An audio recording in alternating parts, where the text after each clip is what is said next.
The Colorado River is carving out the Grand Canyon. Mountain ranges like the Himalayas have arisen. They're so tall, they disrupt weather patterns, setting the stage for a colder planet. The Isthmus of Panama emerges to connect North and South America, cleaving the connection between the Atlantic and the Pacific, disrupting ocean currents and tipping the world even more towards an ice age. With the planet getting colder, our primate ancestors hang on in the tropics. But a new creature is coming in that threatens to destroy them.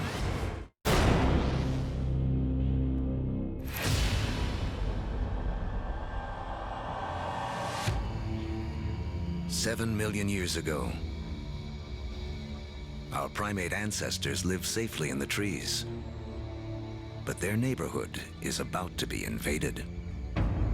This newcomer will have as profound an effect on human history as any other living thing on Earth.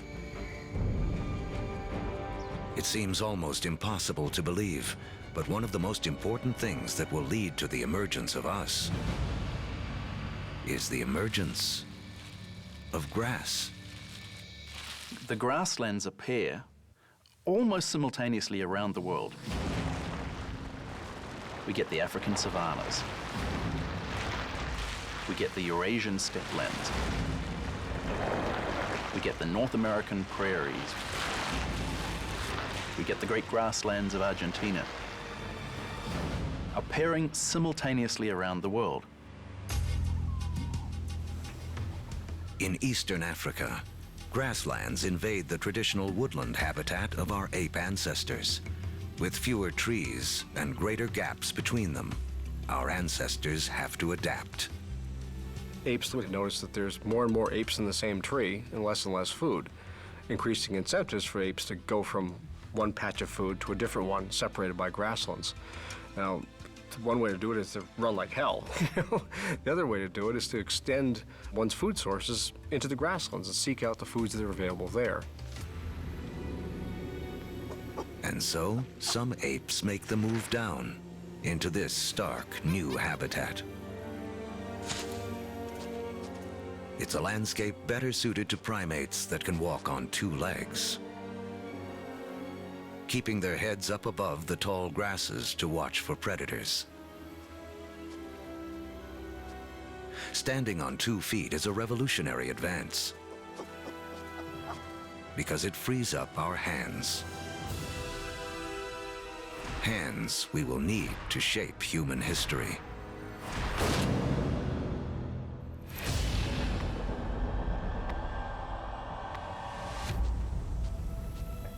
$2.6 million years ago, early proto-humans, or hominids, walk an Earth whose rocks are loaded with the element silicon.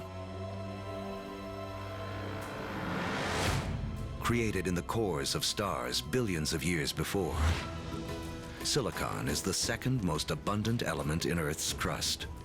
One of its chemical quirks is the ability to bond with oxygen to form crystals that combine into solid rocks.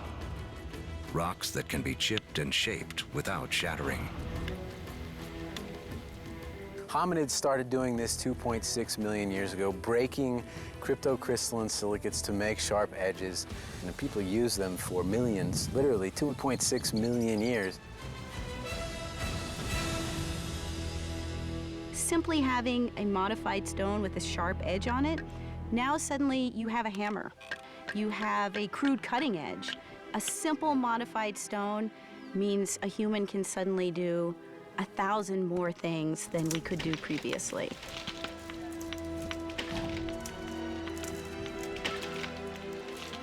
That little extra bit of technology enabled our ancestors to persist and eventually turn into us. Silicon launches the first technological revolution, the Stone Age. Millions of years after it powers our first handheld devices, another chemical quirk of silicon will make it the height of technology once again. The next leap towards becoming truly human relies on a little-known secret of our home planet. In the known universe, it turns out Earth may have a rare and special power.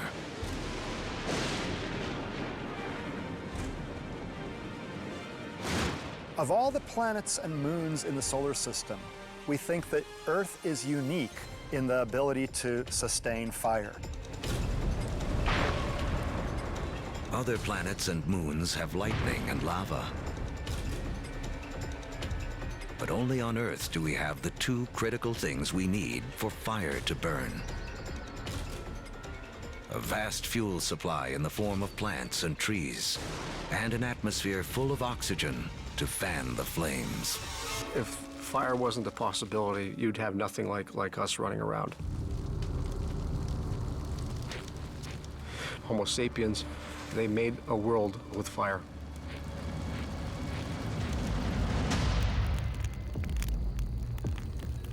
Our ancestors have fire firmly under control by 800,000 years ago.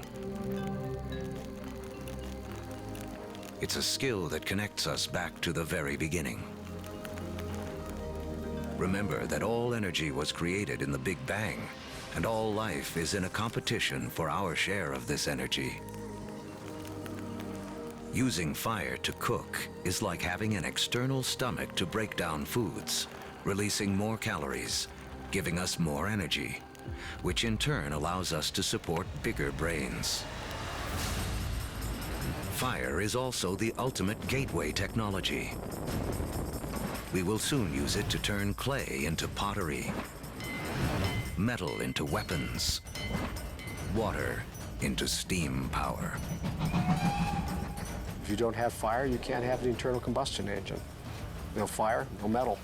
No fire, no rubber. It's a technology that opens a world of possibilities for creatures that know how to use it.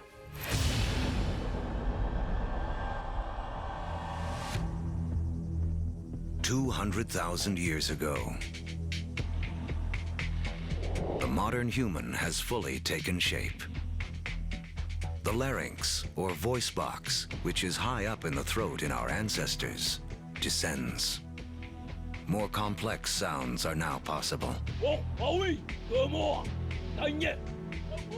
We begin to speak. For the first time, information can be shared between individuals and across generations. Humans have gained a critical advantage over every other creature on Earth.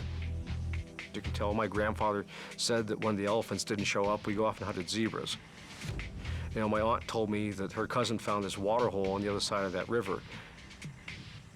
And we can all benefit and we can all understand what they mean when they're describing what they found out on that landscape.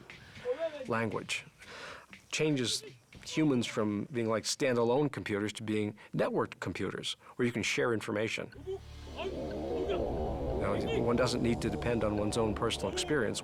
One can borrow the personal experience of anyone with whom one can communicate. That's a powerful advantage. No other creature has that. As a species, humans become exponentially smarter. The global game board has been set, and we are now ready to play. 100,000 years ago, man can move. We have agile hands and primitive tools. We can communicate and control fire. We are finally ready to expand out of our African home on a path millions of years in the making.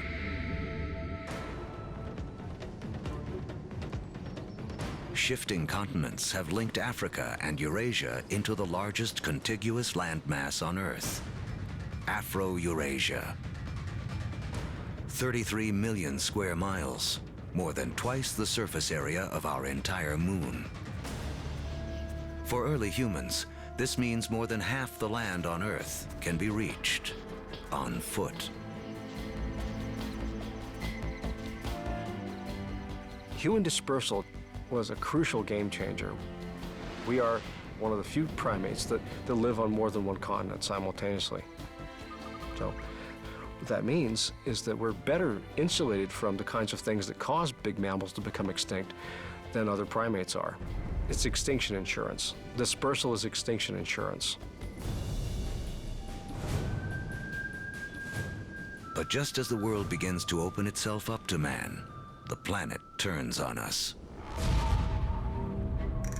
An ice age begins. Now the planet will test us like never before. By 50,000 years ago, glaciers begin to advance down from the North Pole. At the same time, humans continue their conquest of the globe, arriving in China and Australia. By 30,000 years ago, Homo sapiens reach Europe for the first time. By 20,000 years ago, with the ice nearing its most extreme, the march of man reaches the frigid tundra of northeast Siberia. Despite the trials of the Ice Age, man